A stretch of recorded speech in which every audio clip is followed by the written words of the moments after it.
But you can't be that smart if you have a horse fuck you in the ass.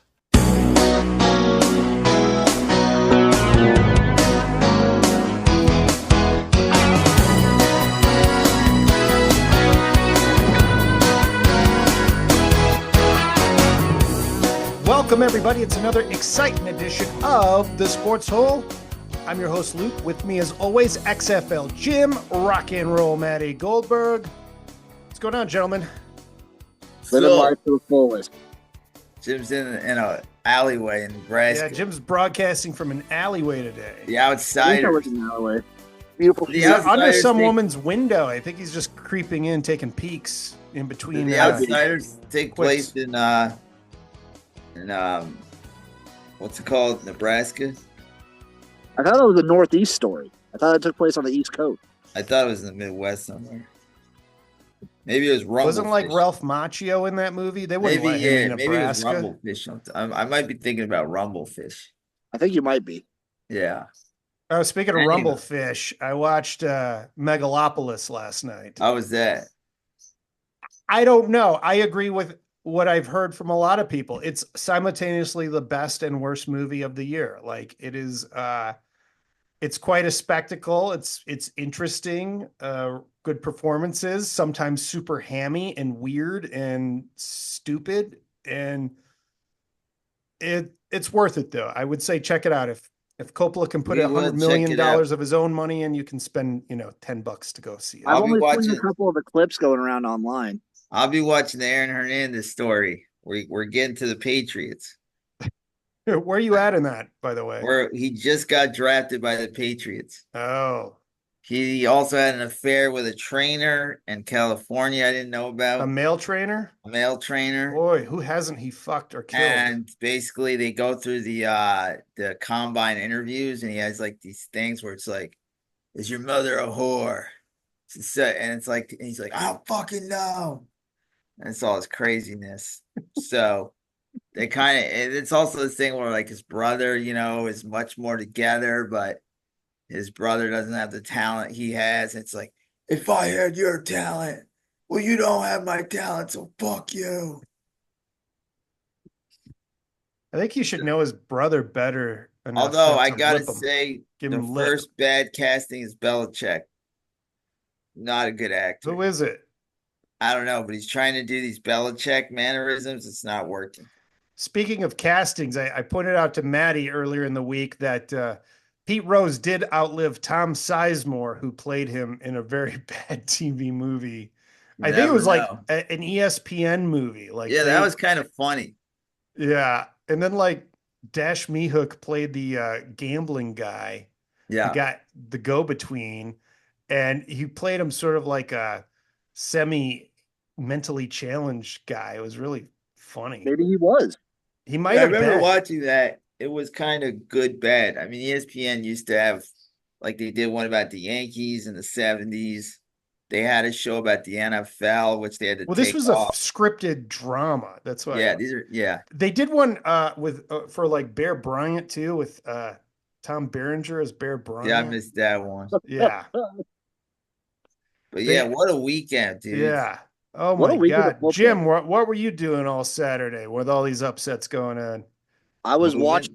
I was watching a game on my phone because I didn't have internet, so I couldn't do my quad box. So I was at my dad's place watching in his shop watching the Husker game. Uh-huh. We caught the morning game, so that was fun. And then we were watching the Husker game, and I was watching. I could do the quad box from my phone, so I was watching 4 games on my phone. Damn, how's your eyes? You're gonna get astigmatism or whatever. I mean, literally 6 screens wasn't good enough with the baseball and the football this weekend. Like literally, I'm watching 6 things and I still need another 2 things to watch. I mean, it was insane. Is Kalen DeBoer on the hot seat? No, of course not. He got grilled. He got grilled for wearing a T-shirt. It's the year of any given Saturday. I mean, Saban didn't Saban lose to Louisiana Monroe? No. Yeah, year 1. Yeah, year 1. Yeah. But you know what the thing is? This is a year of any given Saturday. We've seen a lot of upsets.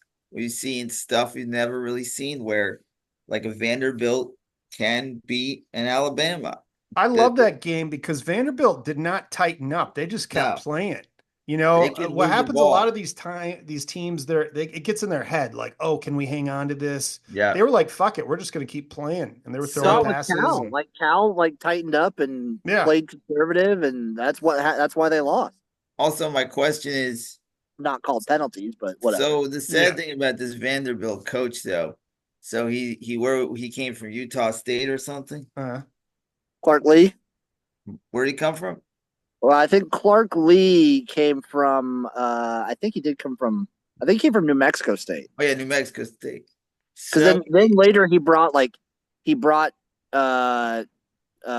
Jerry Kill. That's where he got yeah, Jerry Kill's he had very that whole connection. so, but the thing is, like, this is great for Vanderbilt. They have some good fans. Nate Bargatze, who's a big fan of Vanderbilt. They got a nice little fan base. They have to know, like, okay, he's gone. He ain't gonna stay there another year, maybe one more year. Where do you think he goes? Any job is Florida. Florida State, not Florida State. I think they'll keep it's unfair to get rid of Norvell's not getting fired. Yeah, Yeah, Norvell's not. but Florida. Florida's No, need that's going to be Florida's going to be Kiffin. really I'm calling it. It's going to be Ole Kiffin. Miss. Anyway, like any upgrade that's opening, he's the number one guy. It doesn't matter, Maddie, because you still. Is this his if you're a first year Vanderbilt there? fan, you probably live in the moment. Is this his No. first year there, Jim? Yeah. This is year 2, I believe. I mean, Okay. he completely turned that around. I mean, I don't want to sound like a jerk, but they've come a long way from having girls kicking field goals or extra points.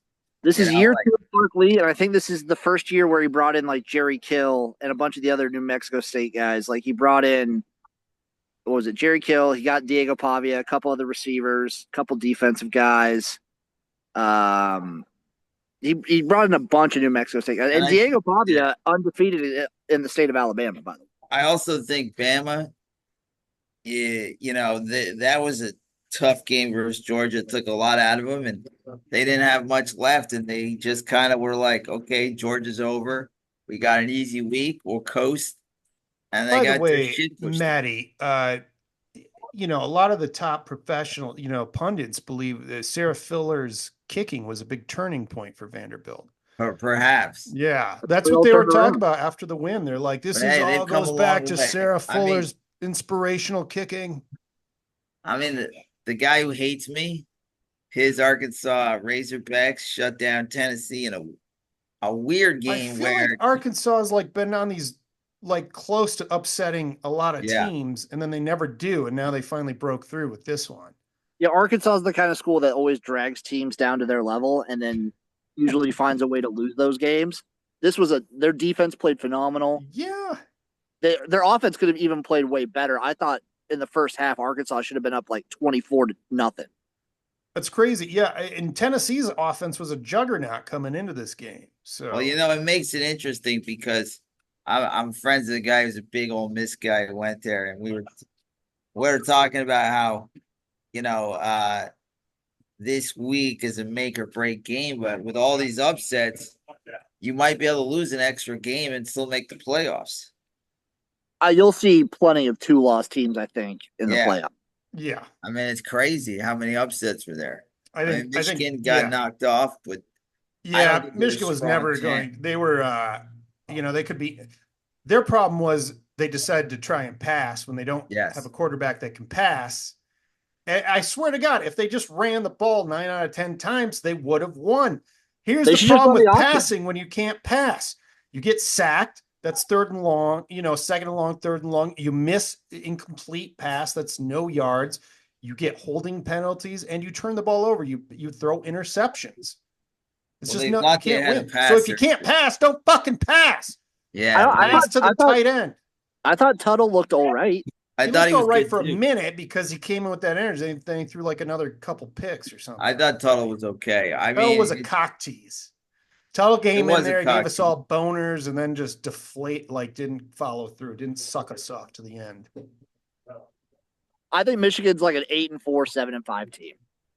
They should be 8-4. If they stick to just fucking running, like I said, fuck Well, they passing. can beat teams inferior by running, but any Yes, that's team. what I'm saying. Just do that. We're not going to win the national But championship. Washington is not a bad team. No, they've fought hard. They're a quiet team. They're like Jewish they're head quietly coach pretty and deep. their They're gonna Jewish get better. hair lip place kicker. Yes, Maddie, that was a big day for you. I guess. Did you feel seen? Is Gabe Gross Jewish? I don't even know. I mean, that's my wife's last name. That's pretty Jewish. Okay. He missed a lot of kicks, I'll tell you that. You felt bad for the guy because he had a hair lip too, and you're like, Yeah, he God. missed like 5 kicks. I felt And then he kicked one at the end. He made it 2-possession game at the end. So next week though, we got some big fucking games. Well, hold on. We still got Yeah. other games to Sure. talk about. because Michigan, it was lucky that they lost this week because it was overshadowed. Yeah. Minnesota beat USC. Now, what's up with Lincoln Riley? Like, if you knew what he's getting paid, like what's going on there? You guys see the stat that like Lincoln Riley has one less win in the same amount of games than Clay Helton did? It's crazy. Really? Oh, Yeah. my God. And like, what's the point of having him if you're not going to get like the number one star quarterback every year, like he was getting at Oklahoma? What's the point of having him? I mean, the point of him is to be a quarterback. Well, he still had Caleb Williams, the first 2 years there. So I understand, but this kid he's got now is more like, a guy that's been hanging around the program that's getting his opportunity. He's not like a 5-star blue chip guy that's what Lincoln Riley's paid to get. He's paid to get the Caleb Williams. He's paid to get the Jalen Hurts, the Kyler. well, it's not up to the coaches anymore. It's up to the NIL people now. Yeah, well, look, Harbaugh had some trouble, and Harbaugh put a ring in Michigan. There was a lot of people saying fire Harbaugh after a couple years, but Lincoln Riley's got to turn it around next year, or else, like, the investment. I mean, these fucking coaches. You talk about the guy at Texas A&M, fucking Jimbo Fisher. He's getting $76 million sitting on his ass for leaving to get a better coach in. Yeah, being a college coach, getting that, like, especially a P4 gig, you're just set no matter what. You really are. Yeah. And it's like, you thank Jameis Winston for making you $70 million. So 5 out of the top 11 teams went down, including Missouri. Yeah. Missouri was a lot better last year. They don't look good this year. They are not good. No. It's funny. They start off looking real good, too, against some not great opponents. And then well, they were like, I guess their Vanderbilt win looks a lot better, but they barely squeaked by Vanderbilt. They barely squeaked by Boston College. Yeah. They've been looking kind of rough for the last couple they've been looking very rough. And I was very high on them this year to really like maybe, make a run really and like win a playoff game, but I don't even know if they'll make the playoffs. Their schedule's still so easy, dude. Okay, but still, like they don't look impressive at all. Yeah, no. It's funny. I'm curious to see more of Texas too, because right now everyone looks beatable on some level. Well, so again, Texas ranked number 1. Who is Texas's best win? Not best win. Who's the best offense that Texas has gone up against? I don't know. Is it Mississippi State? I mean, the thing was that Michigan was supposed to be a lot better, so that was supposed to. Well, if Michigan tried passing that game, if Michigan would have ran, they would have beat the shit out of Texas. But they decided their next offense is Oklahoma. What offense does Texas play until Georgia? I don't know. Nobody. Yeah. It's kind of wild. Brother. Maddie's right, though. Like, if you are looking forward to the future, this week's going to be incredible. Yes. Also, not just in, the top 11, top 25 teams. A bunch of big G5 teams lost, too. Like, JMU losing to Louisiana Monroe. Pretty big. And if you want to factor in just other teams in general, you want to talk about a team that's red hot? Mm-hmm. Indiana. Indiana is red hot right now. That's right. They are. They can do this. Could be their year. Red hot. We play them in 2 weeks. Nebraska plays Indiana in 2 weeks. Oh, are you nervous? I'm very nervous. They're both on buys. So I don't know if Indiana's on a bye week, but I know Nebraska's on a bye week. I And then we feel play like Indiana. Nebraska could still drop a couple stupid Yeah, games Indiana's and got a still hot be ahead team of too. schedule, as far as a rebuild goes. And we got to talk about the U. Now, this is wild Cristobal confidence. Cam Ward is probably the quarterback that any team that needed a quarterback last year, like he's the guy that you could have got. And whatever Michael Irvin is paying him, 5 million is worth it because this is the same U team that's always the same U team. The one difference is they have a quarterback that can like get him out of the dead and win. But like it's wild to see that the U are the same shit team that they always are, but they have like a stud quarterback, possibly the Heisman Trophy winner. Nah, And, dude, I don't think so. He's gonna have that boneheaded. I've watched enough Cam Ward. He'll have a game where he'll throw like 3 or 4 interceptions. well, we'll see, man. He's they should be 3-2. And then we got to talk about this kid at Boise State. Yes. Ashton, that's your Heisman winner right there. Yeah, Ashton. I mean, they're not even playing him in the second half. No, Dude, he's averaging 11 yards a carry. Well, you can't bring him down. He's like 5'9" and 215 and fast as shit. People just bounce off him. It's so weird looking when he runs. People just like bounce right off of him. It's must-see television, but it is, and it's like wait. What, Matty? But they're must-see television, Boise State. Yeah, but what did you say? Who knew Boise State? Matty, how long have you been watching college football? Listen, I watch the big games. Matty, just take it like a man, because I don't watch Liberty versus Coastal Carolina like you. I didn't say Liberty versus. I said Boise State. Boise State's good though. You mean, the Boise State team who like? Are you happy about if the 14 playoff would have existed in like 2008? Okay, here we go. Jim's got a school. Boise State has been a good team. School me, Jim. School me. You don't remember the Kellen Moore Boise State days? Of course I do. I remember the fucking ladder. I remember the Statue of Liberty.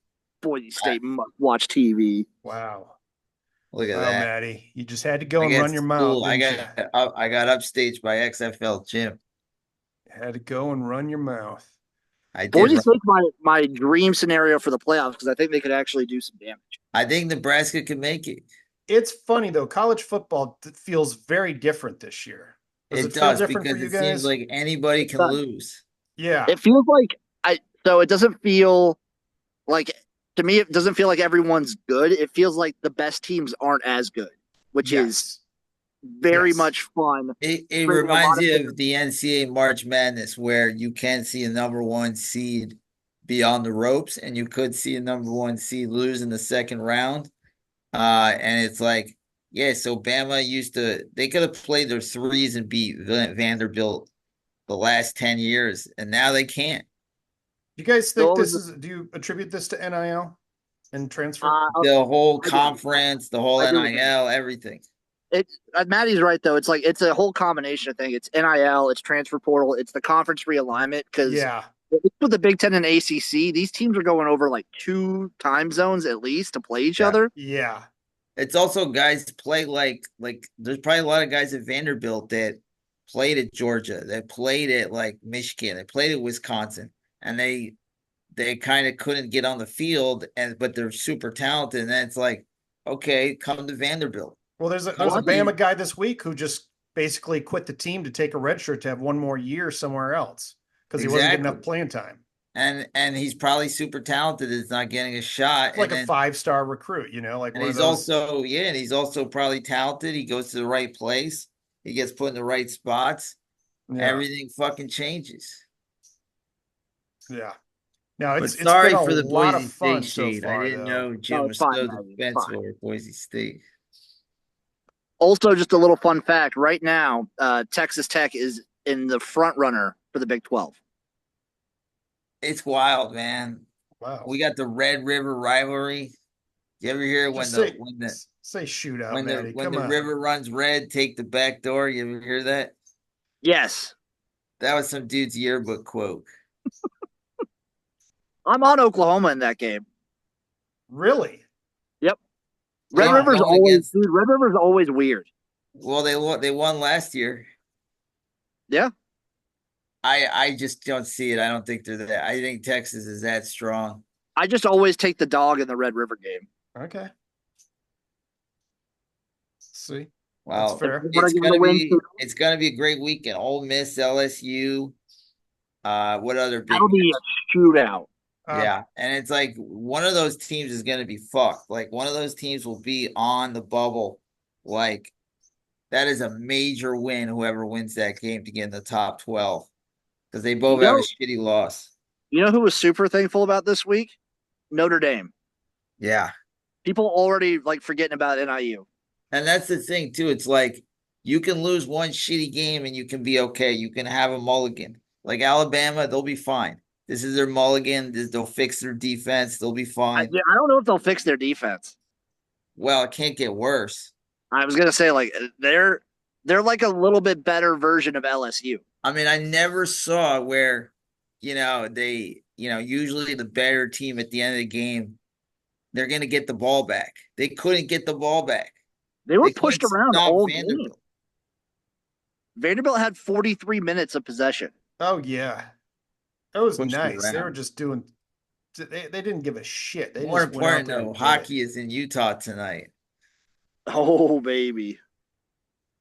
So next week too, I think Ohio State, Oregon. Ohio State, Oregon. That's the key matchup right That's there the big for one. control Yeah. of the Big Ten. Dan Lanny's going to give a great speech. We're here for wins. They're here for clicks. I'm excited to see Ohio State against like an actually really good team. Well, this is it. Yeah, especially By the way, everybody I know, I had a friend who bet on Oregon last Friday. The spread was 23. Oregon was up by 24.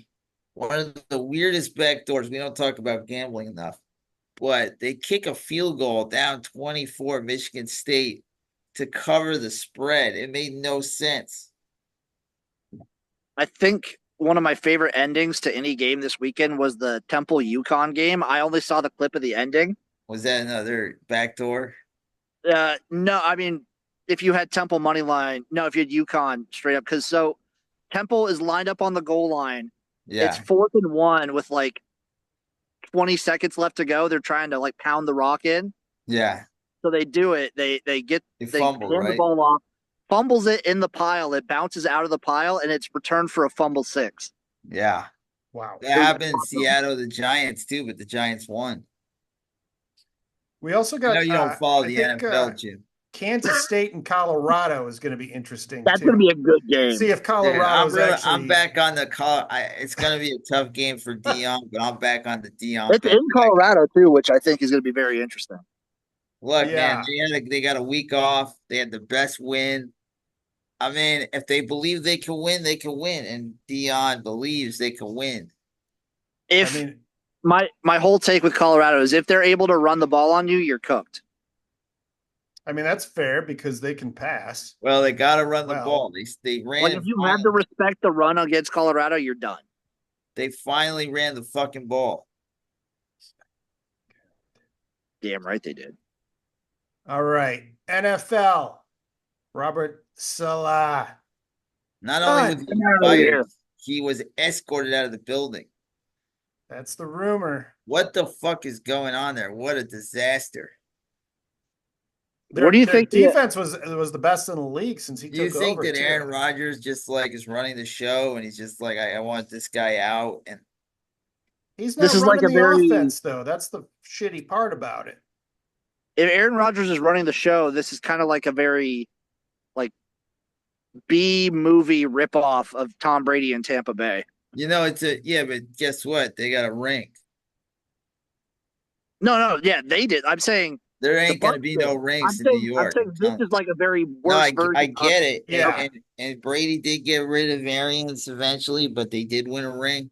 But I also understand that, man, like, what A-Rod wants, he gets, but at the same time, he's looking old. He hasn't played well. The team hasn't, like, it's like back to being like like the Jets are the dysfunctional laughing stock of the NFL right now. Like, this is a disaster situation. The Jets are the Jets, always and forever. Incredible. It's amazing. It's like, I follow that PFT guy, and he's a Washington guy, and he's like, we finally got a quarterback. And like, they sucked for 20 years, and they get a quarterback. And then it's like, oh my God. And it's like, you get a quarterback, you're good. Look at the Patriots. The Patriots might suck for, well, May's good, but we don't know. We haven't even seen Drake May at all. No, we haven't. But they're waiting. They're waiting Would you for the play right him this year, moment. Maddie? What's up? Would you play him this year? Yeah, of course. I would when would you play him? Well, I wouldn't when they played at San Francisco. I definitely wouldn't start him in San Francisco. If I look at their schedule right now, Against the Dolphins defense hasn't really been that good all season. that would have been a good place to start. But I don't think they felt like Jacoby Brissett. Well, he's not anything special. He's not the problem. But like this week, they play the Texans. Probably a bad week to start. The next week at Jacksonville is a perfect place to start. That's a good one. That's a good one. Because Jacksonville's D is not that good. The crowd is not going to be that crazy. You're not going to be at home, so you won't hear boos if you start out I think slow. he's starting next week. Who's that? Drake May. Did they name that? Really? Yeah, I think that's what I read. That's official. If you're the Patriots and you have like the number 1 overall pick right now, do you like if you end up with the overall number 1 pick, do you trade down to get as many offensive linemen as possible? Yeah, you don't want to. You believe in May, so you kind of do. Yeah, he is starting this week versus the. Oh, Texans. nice. Yeah. Okay, he is starting. Yeah. May versus. From what I hear in practice, he's been lighting it up. So we'll see. But like again, you can have an amazing quarterback and go 20 years with a shitty quarterback. And like you look at the Washington Commanders, they hit their guy and they're running like, it's weird that they had somebody said it best. I'm not going to say I'm original in this, but they kind of took the Texans blueprint where they draft a quarterback, they hire a defensive coach, and they have a really good guy develop him. So maybe the handsome guy, what's his face, that coached the Cardinals, isn't a coach, but he's a great. What's Kingsbury. that? Yeah, Kingsbury. I think Cliff Kingsbury is just in his bag when he's an OC. I don't think he's a head coach. I think he should just be a perma OC. And he's a great developer. I mean, look who he's got. Like he can say he helped out fucking Patrick Mahomes, probably I hate to say this, maybe the greatest of all time. Patrick Mahomes, he recruited Kyler Murray. Yeah. Johnny Manziel was a big one of his. Mm-hmm. So he's a quarterback whisperer for sure. And like, I see these guys like Chip Kelly and the same thing where he's like, I don't want to run a whole team. I don't want to be responsible. I just love calling plays. Yep. I think he's in the same bag, except not nearly as good of a head coach that Chip Kelly was. All right, we had the week start with the Falcons over the Bucks in a great Thursday game. A lot of great games. Surprisingly good Thursday game. Yeah. It is wild that like that game was one of the best games of the year. And there's so many good games. Like it doesn't even come on my radar of one of the best games. I mean, Dallas-Pittsburgh was electric, but yeah. And the other thing I should say, being an old man like me, I would say in the 80s, a 40-yard to 50-yard field goal was about 30 to 40%. The 90s, about 60%. And then 50 to 60 was like 20%. We're seeing guys drill balls from 59, 60 at ease. Dude, we're seeing it like there's a college player that has hit like 3 57-yarder field goals already. It's insane. In college about 10, 15 years ago, a 30 to 40-yard field goal was probably 60%. Now it's 90%. 40 to 50 was probably 30 to 40%. Yeah. I wonder if eventually, like, give it 10 years, we'll have a 70-yard kick somehow. It's going to be where the guys, they go 3 and out at the 30 and they line up for a field goal. We're getting there. These guys have beyond. I don't know what they do with their legs. They're so much better. I mean, remember they used to kick like forward? They just like lift their leg and kick forward. Drop kick. My Pee Wee team did that one year. Yeah. Jim, do you ever see those highlights? Oh, we did that in Pee Wee too. Yeah. I So I like, don't I, I don't even think that's legal now. A I drop mean, kick. why would it be illegal though? I don't know, but I thought I looked this up recently and I thought I heard it was illegal. By the way, I don't want to brag. My fantasy team put up 214 points this week. Damn, Maddie. I don't I even know had what that fucking means. Burrow and Chase. I had Chuba Hubbard. I had the great Brock Bowers. I had a loaded team, motherfucker. How about that Bengals Ravens game? One of the best. And Wow. the guy dropped a snap and it sucks. But I mean, watching Lamar and Burrow is like, Poetry. it's awesome. Watching Jamar Chase. I think Lamar Jackson had my favorite moment of the whole NFL season That so far. touchdown was insane. That was, oh my God. Yeah. It was shades of David Craig from 1986. I don't know if you ever Stiff saw that, arm. where he dropped the ball. It was a fumble and he ran back 30 yards and threw it in the end zone. He was I a also white feel dude. like Derrick Henry's getting better every week. Yeah, it's Yeah. weird. The first few weeks he wasn't really like a factor. Now he's rolling downhill and like they're getting scary good. I mean, there were so many good games. Like I lost a bet on the Patriots by a heel for a bullshit call in the heel. The Texans, the Bills, as I said, Sean McDermott is a fucking terrible coach, and you're wasting Josh Allen with That was like the Josh worst Allen way to didn't lose play a good game. either, My though. God. it's the dumbest stuff I ever saw. Was he It's like trying to win or what? What the fuck was going on there? these guys, they used to say Andy Reid would make bad decisions like that, Yeah. and then he hired somebody to be like a just to work the clock and tell him like, okay, we have this much left. This is what we can do. It's so obvious the Bills couldn't do anything, and yet they just gave him the ball back. I don't understand why. So even with the two timeouts on the other side, the only way the Bills were even moving the ball at all was running. So why wouldn't you just try and run? Well, it made no sense. It reminded me of when Don Staley against the Raiders, all they had to do was sit on the ball to go to the playoffs, and somehow he decided to like kick a field goal or go for it. Remember that? And they lost. I mean, it was so stupid. And it's like the Bills were down like 20-3 or something. Those guys worked so hard to tie it. It was a great game. I'm watching how hard they worked to tie it. And then to fucking have their coach be that stupid. I mean, you're wasting Josh Allen. Do you think this will be it for him? I don't know. They keep bringing it back. Every time I say that, he like reels off like 5 wins.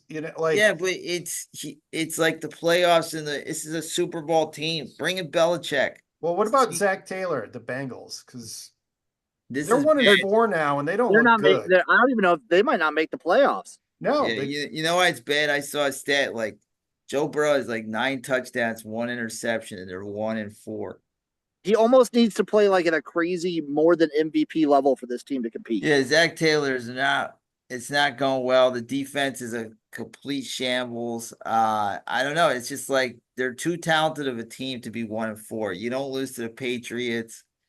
I get it, Washington. That might be the Patriots' only win this whole season. Potentially, unless May's good. We'll see about May. Fair. But the Commanders, Jaden Daniels, just God, he's so my hot. favorite new guy to watch now. My God. He's awesome. So It's fun. amazing how I love the fast deep balls, just laying it right dude, in it's there. amazing how fast he's picked up the NFL. And it's also like Terry McLaurin, when he finally has a quarterback, you see like he's an elite receiver. It's shocking to think they're in the first place in that division. You never know. You don't. You just don't know. It was a fun week. I mean, with all the baseball, and the baseball games have been insane. The Mets Phillies have been great. So I got the baseball on my tablet. I got the NFL and the college on my big TV. I got another. I mean, I'm like my own little Buffalo Wild Wings. Maddie's in heaven right now. What's up? Maddie's in heaven right now. Look, the ladies are very slow. So this is like the one time, like, fuck the ladies. Just watch sports and gamble. I got all bets going on, first touchdowns, I'm crushing anytime TD. Maddie, Jim, you aren't you ever happy want you don't have anytime to TD? podcast I from got outside you. because your girl's sick indoors? I got Rashid. Sure, what's his name? Shaheed Tracy Lex. Rice? Rashid Rice. No, that's for KC. No, the guy in the Saints Yeah, yesterday. Shahid. Yeah, I hit him yesterday. Plus 185. Attaboy, Matty. Listen, I'll give you an anytime touchdown. I am the master at it. I find a guy like plus 200, plus 300, he will score. Did you boys see the fun stat from Thursday that as of Thursday, we get like 55, 57 straight days of football? Oh, Wow. makes me jizz in my Is mouth. that like Football on every day now. because of Wow, Maction? Is that when Maction Action starts? and Sun Belt and Conference USA play on the weekdays. Wow. Okay, because I was wondering who plays on Tuesday. Yeah, we also got Like to talk right about now, as we're recording this, Liberty and Florida International are playing right now. Oh boy. I'm watching hockey, believe it or not. And then at 6, I'm gonna watch Is it the regular Dodgers. season or preseason hockey? Are we in the regular This is season? the regular now? season. Okay. You know what I was gonna say is we got to talk about Joe Flacco. What is And how he doing? fucking good he is. It's amazing. Everybody's like, why didn't the Browns keep him? I think that's ownership. I think the Browns ownership sunk so much money into Deshaun Watson, they refuse to like not play him. Yeah. The only franchise potentially worse than the Jets, I think, is the Browns. Like, I feel like they could go with anybody. I don't know if there's a quarterback right now I wouldn't take over Deshaun Watson. Yeah, I'd probably take Nathan Peterman right now. Yeah, I would. Would you take Nathan Peterman? I would take him over Deshaun. Yeah, it's not Or a do you good think situation. the Browns should just blow it all up and start trading for picks and things like You know, that? why not? You're probably worth billions of dollars. If you're paying Jimbo Fisher 76, you can probably pay Deshaun Watson what whatever this payout is. Just like eat that money. Well, I mean, no, I'm saying keep Deshaun Watson, just start trading anybody else that's good and start your rebuild now, and then you'll get the quarterback eventually here. but do you think it's fair to the fans to keep putting him out there? What team gives a shit about their fucking That's fans? Luke's right there. Well, They'll be like, build us a new stadium or we're going to Mexico. Fuck you. He's been bad. If they cared about the fans, they would start Jameis. Yeah. That'd be fun at least. They might move the ball actually. You know the guy, the players would be behind him. I mean, they lost to the Raiders. The Raiders are horrendously bad. Raiders might have like overall the worst quarterback room too. And they lost to the Raiders. Like not even a close game. Without Devontae Adams. We had the Cardinals over San Francisco. Cardinals are like a crazy team. They're fun to watch. Yeah, they're fun too. I mean, and they're only going to get better. And the 49ers just seem off. Do you think they're starting to fade a little bit? Maybe. I mean, I know they got injuries. I don't know. I just think they might be like such a hangover from last year. Like when you're so close, I think the blood and the sweat of being so close. And that's why I like what Campbell's done with Detroit, because there doesn't seem to be that hangover. Like they seem to be focused and not on last year, because one can say they were so close, but I think for the 49ers, they were so close. It's so hard to just emotionally know what you did last year, you got to do again this year. It's really hard to emotionally think about, in my opinion. They might also they're not out of it yet. They might be a team to watch ramp up in the latter half of the season. Yeah, and their division isn't, as Seattle's kind of going back down. You know, the Rams are not very good with a lot of injuries, so the 49ers will be in there. Who else is in that division? 49ers, Rams, Seahawks, and Cardinals. Yeah, so it's like they're not out of it. They're still no, I'm not saying they're out of it, but they've been, for the last 4 or 5 years, they've been kind of running second half team. NFC. Yeah.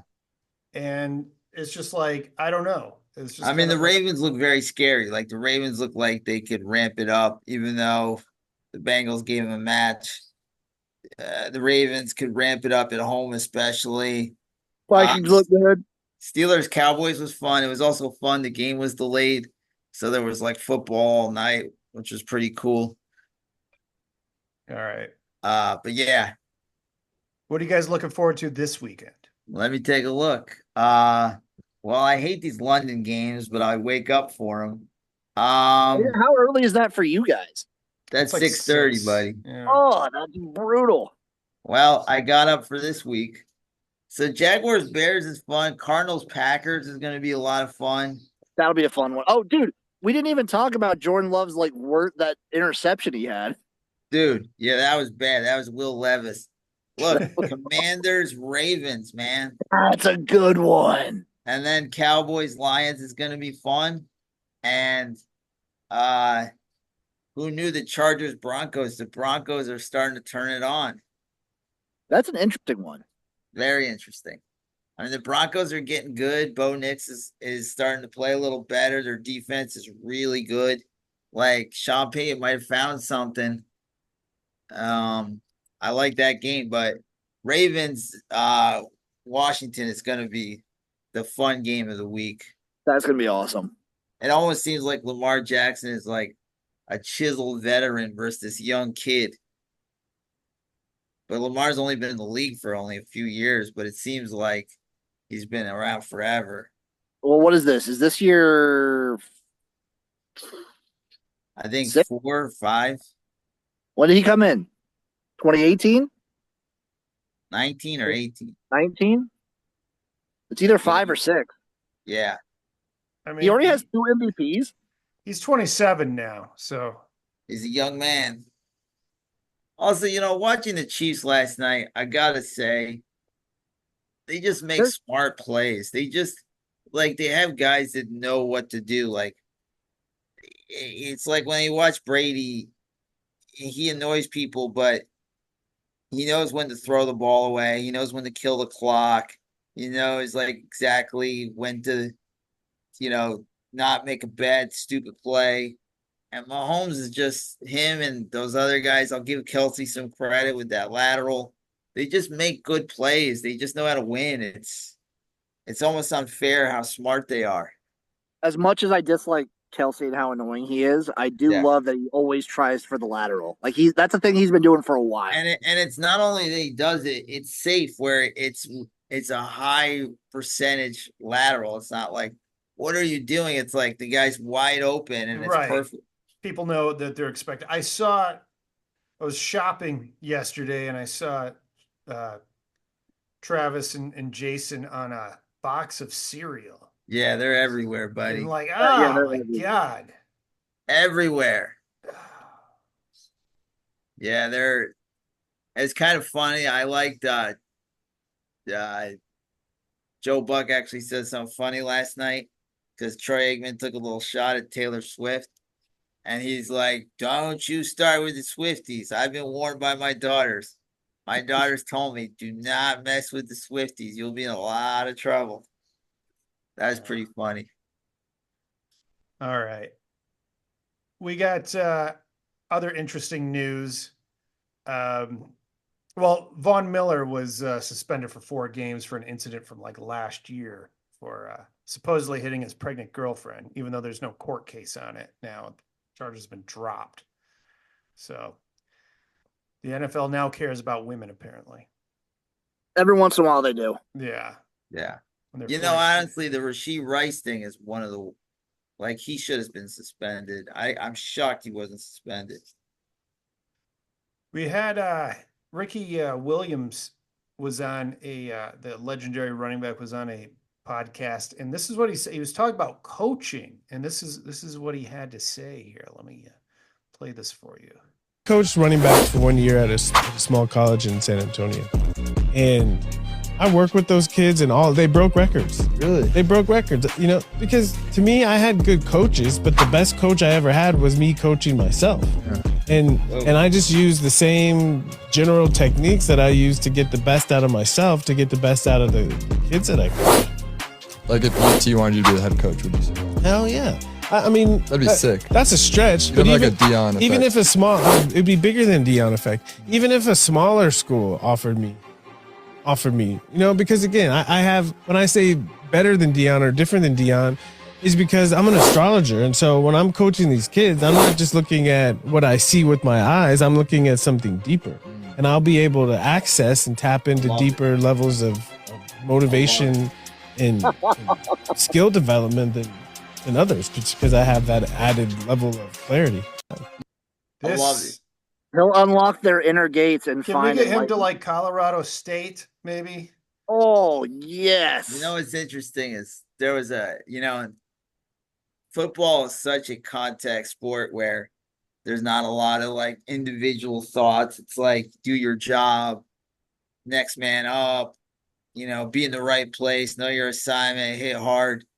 Baseball, like I used to love this pitcher named Bill Lee. I never saw him but I knew about him. He was a pitcher on the Red Sox, and his book was really good. And he was into weed and like metaphysical stuff and weird shit about the grass and the energy of the earth and whatnot.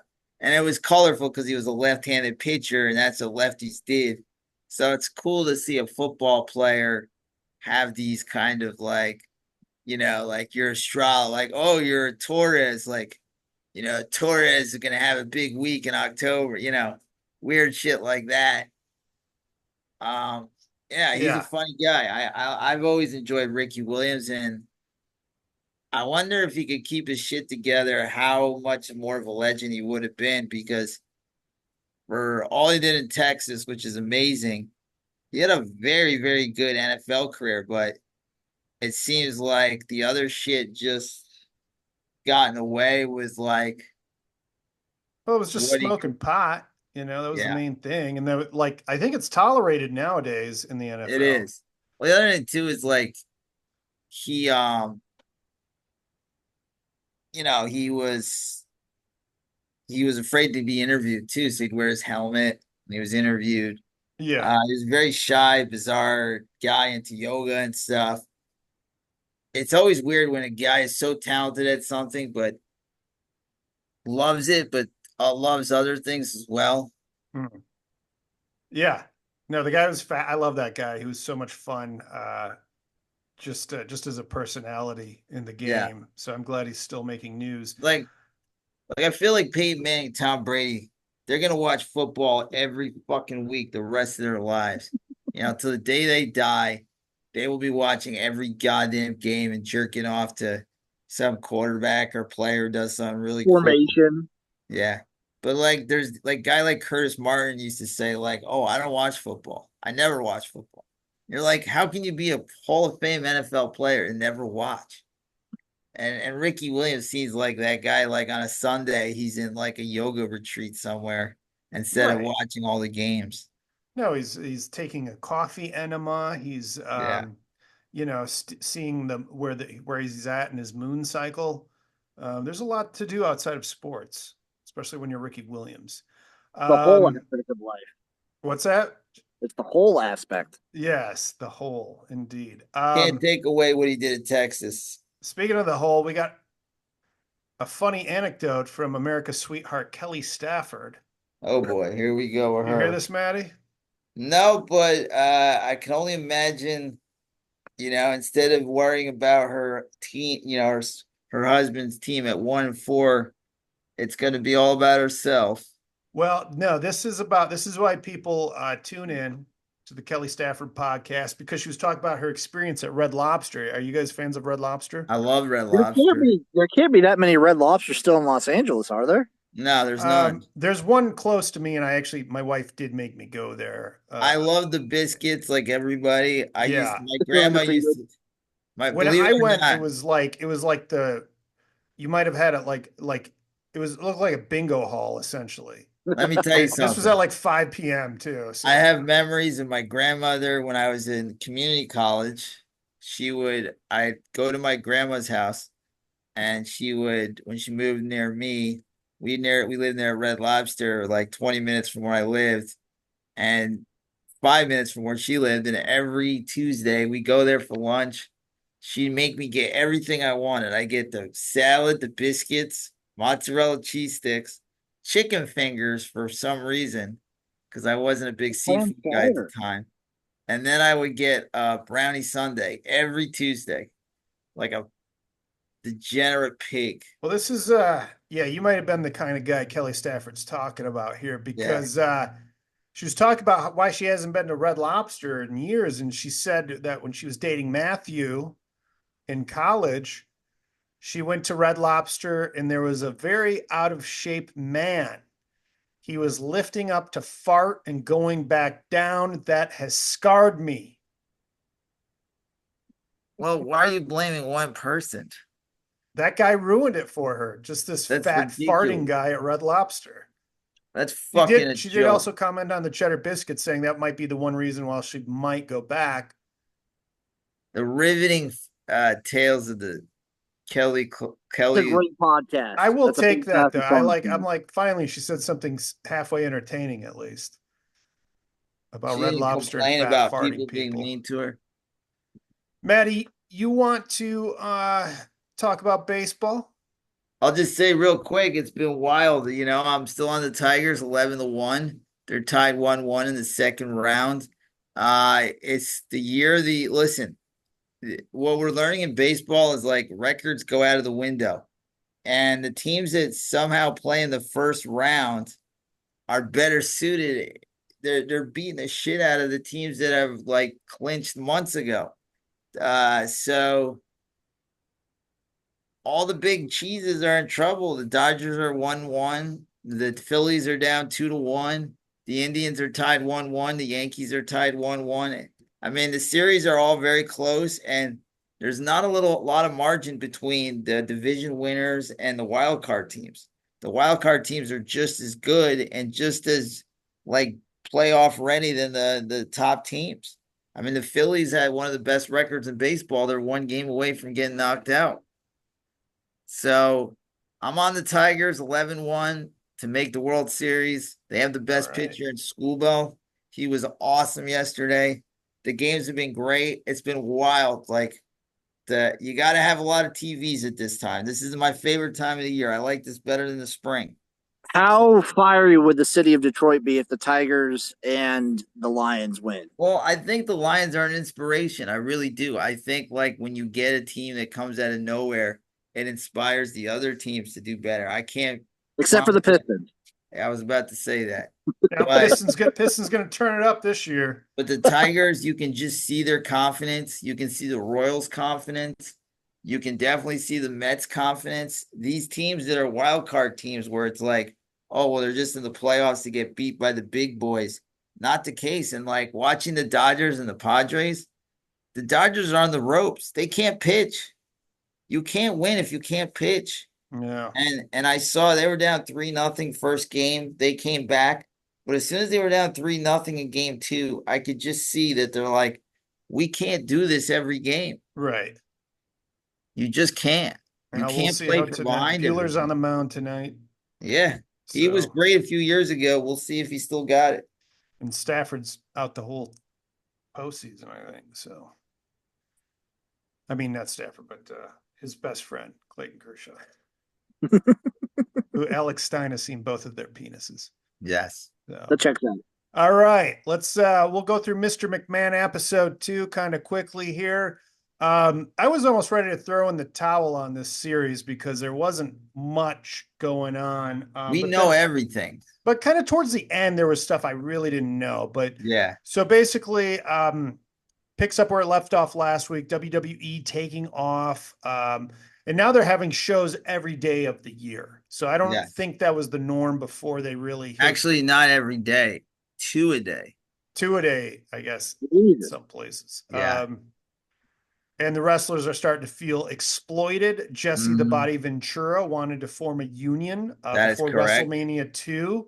Mm-hmm. And Hogan snitched. Yes, he did. Hogan's a union buster. He is a snitcher. He said, "No way, brother, you're not on my watch." And he went. Well, he was making all the money, so why would he? Right? Yeah. Then he didn't have to share. That for WrestleMania 2, which I don't remember, they did this in 3 different cities. I remember. Of course, you'd remember. I remember Elvira was the guest announcer for the second one, and Bundy wrestled Hogan, and it was a steel cage, and they had Bundy bleed.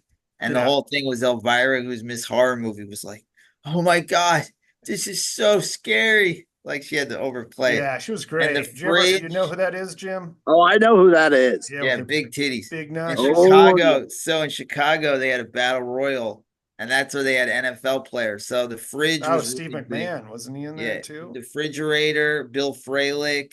Bill Frey. Uh, there was like Yeah. 3 other NFL guys. Russ Francis, who just died. Um, so that was That was it. the only Was way I knew Bill Fralick was from that. he was on the Falcons? His Yeah. son is on the offensive lineman somewhere. Oh, wow. Yeah. So then they move on to WrestleMania 3, which was the largest crowd ever. And now we hear like maybe it wasn't, like the numbers were a little It was fudged, still pretty fucking big. but it was massive regardless. Andre versus Hogan. And then they went into later on, they go into the Sergeant Slaughter where he defects to Iraq angle, which has got to be the dumbest angle. How about ever. this? I remember when he he hated doing the angles, so then they made him a good guy afterwards. And he said, I want my country back. Wow.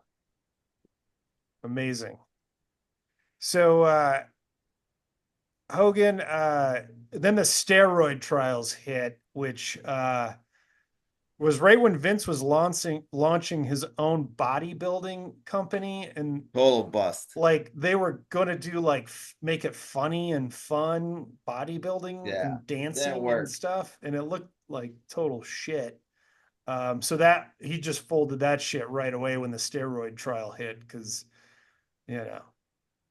it's clear. Yeah, that I remember steroid that. And infused. like, most people find those bodybuilder bodies not very attractive, like more like freakish. So like wrestling could be mainstream, but I don't think bodybuilding could. Well, sorry, Oh. go ahead. Did they get into the Ultimate Warrior yet? And That's coming up a little bit. They don't really talk a lot about it. But they it was did. I like- thought they did, and I thought the point they made was they tried to pass the torch to him, but he couldn't sell tickets like Hogan, so they had to bring Hogan back. They didn't really talk about. I'll keep going. We'll touch on that in a little bit. But that so basically when, they like I didn't even write it down because what happened was, as we know, Hogan was passing the torch to Warrior, but then Warrior was just a prick behind the scenes too. Yes, he was. So, but he didn't draw tickets. Yeah. Well, I mean, no one was going to draw tickets like Hogan. I'm an idiot. So I listened to Bruce Pritchard's podcast. Yeah. Years ago, I listened to 4 hours on the Ultimate Warrior, and he was like, we were selling 15,000 a night with Hogan guaranteed. With Warrior, it was about 10 to 9,000. Well, I don't even know if that's fair, because Hogan was such a, I know, he crossed all these, boundaries as far as pop culture goes, and sure did. Warrior was like great in doses too. Like he was great if you didn't know he was coming out and you heard that theme song, you're like, oh fuck yeah. But of course we all know he couldn't work a mic, he couldn't wrestle, and he was an asshole behind the scenes. He really was. So around the steroid era, this journalist Phil Mushnick, I remember him, starts writing really bad articles about the I remember him. World Wrestling Federation. Yep. And I didn't know this. I didn't know about the ring boy sex scandal. Yeah, that was like in Philadelphia with that announcer. The thing with Mushnick was, before the internet, there was the New York Post and the Daily News. So you would get both papers. And I would tell you every week in the New York Post growing up, Mushnick would just destroy the WWF. And we would all laugh about it because we're like, why does he care?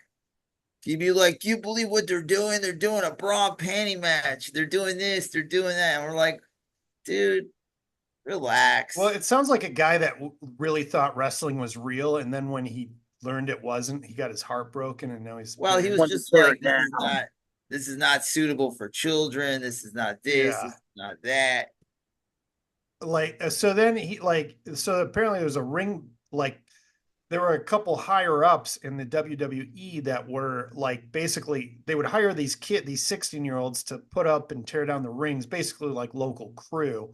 And then some of the powers that be were like molesting them afterwards. And one of these guys was Pat Patterson, who was basically Vince's number 2.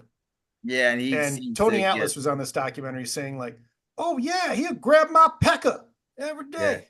Yeah. Like they're like, did you tell Vince? He's like, oh, you can't. Well, what?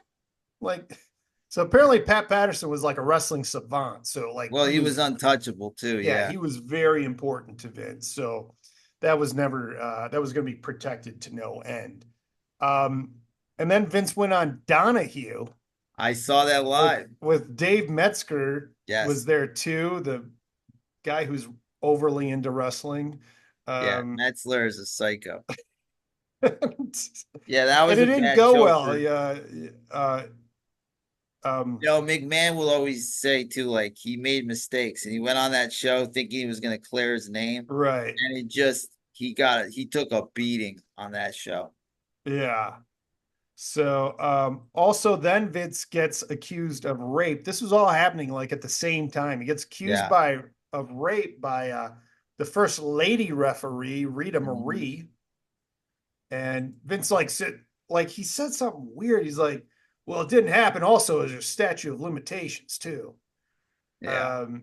But then what happened? And then in 2021, New York briefly said they got rid of the statute of limitations for rape cases, and then she sued him in that window, and he settled with her like right away. Yeah.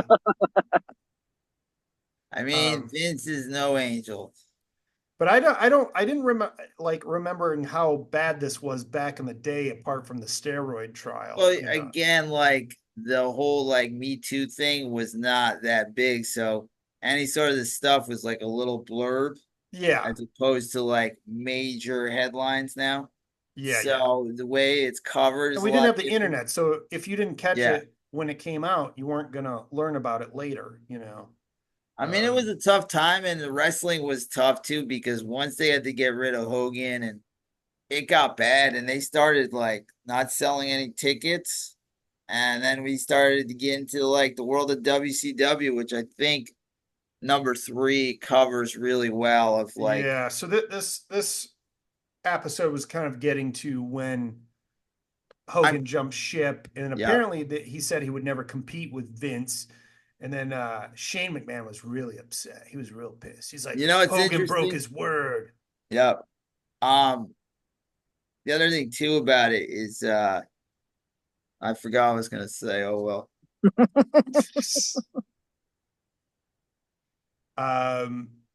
Yeah, anyway, so Hogan joins WCW while in the middle of the steroid trial. And during the steroid trial, Vince McMahon started wearing a neck brace. I love it.